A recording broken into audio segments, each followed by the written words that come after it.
30 août 2012. Au petit matin, l'orage gronde dans le sud de la France, quand soudain... Un éclair déchire le ciel pendant 7,74 secondes. C'est le record du monde.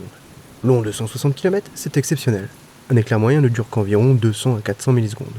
En 2007, record de longueur avec 321 km au-dessus de l'Oklahoma aux USA. Bon, vous imaginez bien que personne ne reste avec un chronomètre et une règle pour mesurer tout ça. Comment font-ils dans ce cas-là? Quels sont leurs réseaux?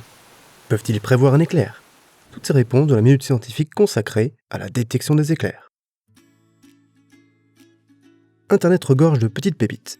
Un jour, je ne sais comment, je suis tombé sur une carte affichant en direct les impacts de foudre. Curieux, j'y ai passé un bon temps à observer des orages dans les endroits où je n'étais jamais allé. Pour nous pauvres mortels, il y a deux manières de détecter un éclair. Le « Oh, il est beau, tu l'as vu ?» et le « Tire sur mon doigt, tu l'as entendu ?» Ces deux méthodes sont plutôt pratiques pour compter les éclairs. Mais pour les localiser, c'est bien plus difficile. Entre le temps très court d'existence de l'éclair et la durée du tonnerre, il faut avouer que ça reste assez approximatif.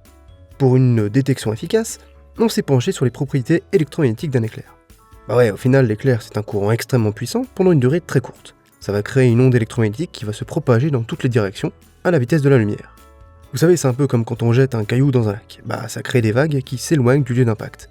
On va pouvoir être sensible à cette onde avec des capteurs adaptés, des antennes. Cette onde électromagnétique va contenir des informations très utiles. Son amplitude va être une information sur la puissance de l'éclair, et sa direction de propagation va nous donner une direction de création. Tout comme le GPS ou la détection d'un épicentre de séisme, il faut donc plusieurs capteurs qui, connectés en réseau, permettent une surveillance du territoire et une localisation précise de l'éclair. Avec des capteurs élaborés et un bon algorithme de reconstitution, il est même possible de faire une image 3D de l'éclair. Les informations collectées et leur précision dépendent de la technologie de capteurs utilisée et de la densité du réseau. Certains vont s'intéresser à la direction de la propagation, d'autres à la vitesse de propagation. Quand on combine ces informations avec quelques modèles mathématiques, on arrive à une reconstitution plutôt fidèle de l'éclair. Pour aller plus loin, quelques liens dans la description bien évidemment. Ainsi par exemple, vous avez ici la reconstitution de notre record de temps. Le dégradé de couleur du graphe supérieur donne l'information de la localisation temporelle. On voit alors sur le graphe D que l'éclair s'est propagé depuis le nord-ouest vers le sud-est, et le graphe A et B nous donne une altitude de celui-ci entre 3 et 12 km. En France, les gens chargés de cette surveillance sont regroupés dans une structure appelée Météorage. C'est une filiale de Météo France implantée à Pau, embauchant une vingtaine de personnes. Le réseau de surveillance est quant à lui constitué d'environ une centaine de capteurs seulement. On est très loin des 200 000 antennes des opérateurs mobiles. Pourquoi une telle différence? Déjà, la portée d'un capteur peut aller à plus de 150 km. Mettre deux capteurs très proches n'a de sens que pour la redondance de l'information. Mais ça coûte très cher. De plus, l'onde électromagnétique est dans un domaine de fréquence où elle peut parcourir de très longues distances malgré la courbure de la Terre. Bon, et cet éclair d'une durée record a une conséquence inattendue. En effet, la définition même d'un éclair a dû être discutée. Par exemple, la définition de l'American Meteorological Society, ou AMS, définit l'éclair comme une décharge lumineuse étant généralement plus courte qu'une seconde. Peu pratique, n'est-ce pas? Bon, maintenant peut-on prévoir un éclair? La réponse est oui et non à la fois. Tout dépend de la précision voulue.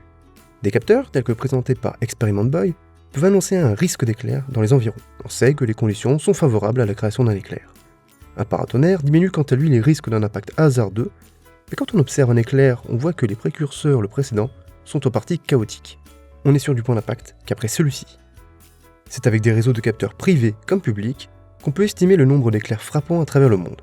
On trouve alors que les tropiques regroupent 70% des 1,4 milliard d'éclairs mondiaux annuels. Environ 44 éclairs par seconde, et ce, de tout temps.